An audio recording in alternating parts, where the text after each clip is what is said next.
This idea of mindfulness, that we should be really completely absorbed in the present moment, is very powerful. And the argument that there is nothing except the present moment also perfectly makes sense. Our sense of time really is up to our own imagination in some way. We imagine this sort of line of time and the past and the future, projecting this imaginary image onto them, when really the only thing that actually exists is the present moment. So this is all very true and very useful.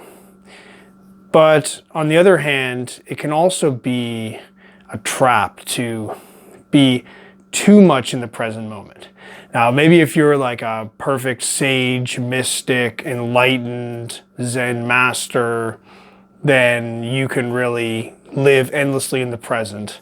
But it seems to me like for the average person, being always in the present can also just be this kind of endless hunger and discomfort, and where the way you feel in that little moment becomes your entire life. If you really are absorbed entirely in the present moment and you feel terrible in the present moment, then you are going to feel like your entire existence is that feeling terrible.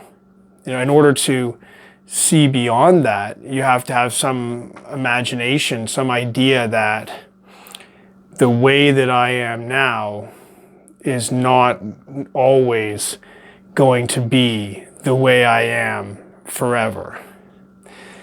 It seems to go against the idea of mindfulness and being absorbed in the present. And yet, it can be very useful for us to remove ourselves from the thinking of the present moment and actually use the fact that we can imagine the past and future. And yes, we can acknowledge maybe on a physical, metaphysical level that the past and the future are not real and they are just our projected imagination. But we can use that projection in a useful way as a tool to help us as we go through the unfolding present moment into the future. We can use this sense of past and future. So one way to look at it is to imagine this timeline of past and future, and you can imagine how this present moment would look from somewhere else in time. So you could be totally absorbed in this present moment, and then imagine what would this moment be like from the past. And you could imagine yourself long ago and imagining, what would things be like? Wow, 2020, I can't believe that. I can't even imagine what the world will be like in 2020 and how my life will be at that age. And it just seems like this whole imaginary future. We can then look at the same present moment that we're in, but you're imagining it from the point of view of seeing it from long ago, when the present was the distant future.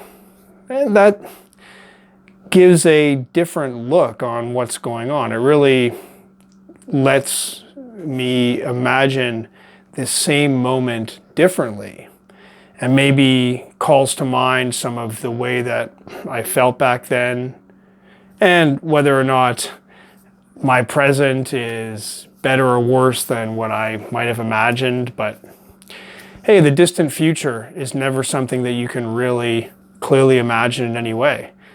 But at one point, this present moment was a distant future. And similarly, we can look into the distant future from now, and there will be a time when this present moment is part of the distant past, the long ago past that just seems incredible to imagine. Like, wow, I was once around in the year 2020. Those were the days, you might say, or those were terrible times, and I'm thankful I got through it. However you look at it, one day we will look back on this time, this year, this present moment as being this far away past. So it's still the same present moment, but I especially find this future view, imagining myself in the future looking back on this. This can be helpful for me in changing my perspective so that if I'm not feeling good in the moment, that I understand that this is part of a whole story. It's part of a whole long journey that at some point in the future I will look back at, and this will be some point in the past, just another step along the way, so that I'm not endlessly stuck in this present forever, but it's just one little piece of my life.